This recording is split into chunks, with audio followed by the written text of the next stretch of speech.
Hey guys, Bill the Appraiser here with a new episode of All About Appraisals. Topic here today is kind of along the lines of what about? Because I get that question a lot from agents. What about this? What about that? What about the other?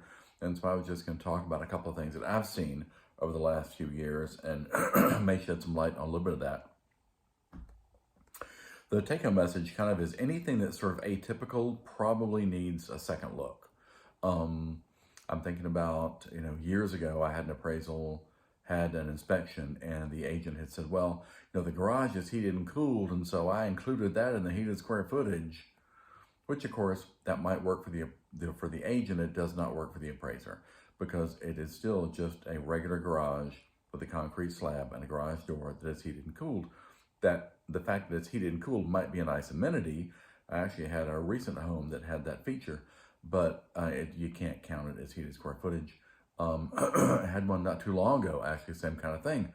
I had done my sketch and, I came up a good bit shy of whatever the agent had said. And I asked the agent, and the agent was quick to say, well, I included the garage in the heated square footage because it is heated and cooled, which was true.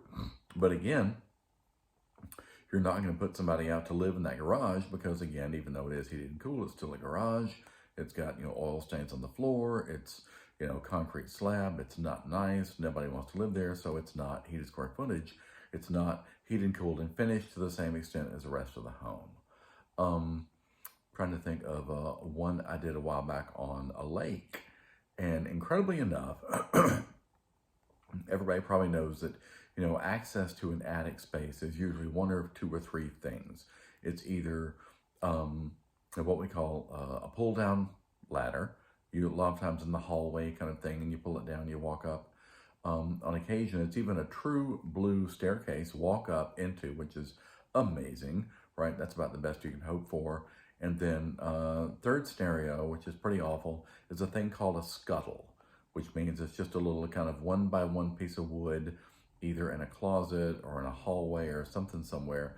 And you have to have a ladder, and you have to get on the ladder, walk up to the scuttle, and then you have to get the scuttle, push the door out of the way, crawl up into the attic. So not a first choice on anybody's list for sure. But this house, they had a drop-down staircase. Okay, fair enough. So as I think back, there must have been two access points to the attic, one inside the home and one in the carport or garage. I forget which one it had. But so you pull down the, pull down ladder, and you could get up into the attic space in that part of the house, the frog, basically, because it was above the garage carport thing. And they had actually gone in and finished that off. They had put up sheetrock, and I think they had a tanning bed or something like that up there. But, and of course, the agent had counted that in the heated square footage of the home. And of course, the appraiser would not be able to count that as the heated square footage of the home.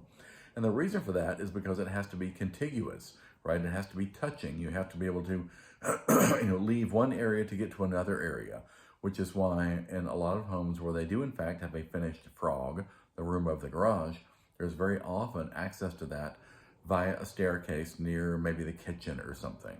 And if you can do that, then it's not a problem at all whatsoever.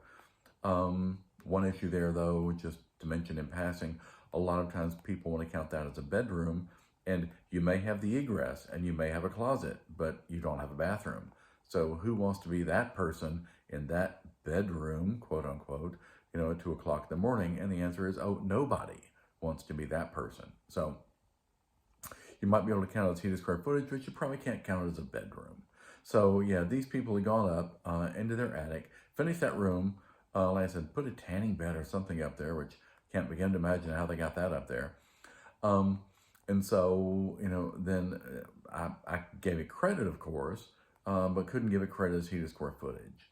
So again, the take-home message is kind of anything out of the ordinary, anything atypical, anything that might be different, really needs a second look. And chances are the appraiser would likely count it differently than the agent would.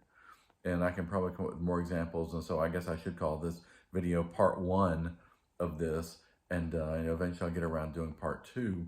But again, if you have questions about things like this, if you want to say, oh, what about this? What about that? Shoot me, shoot me a text, leave me a message, give me a sign, so to speak, and then I'll address it in a future video, and we'll get the ball rolling and get some more of your questions answered. In the meantime, hit that like button, hit the subscribe button. Again, thanks for watching, and see you on the next video. Later, guys.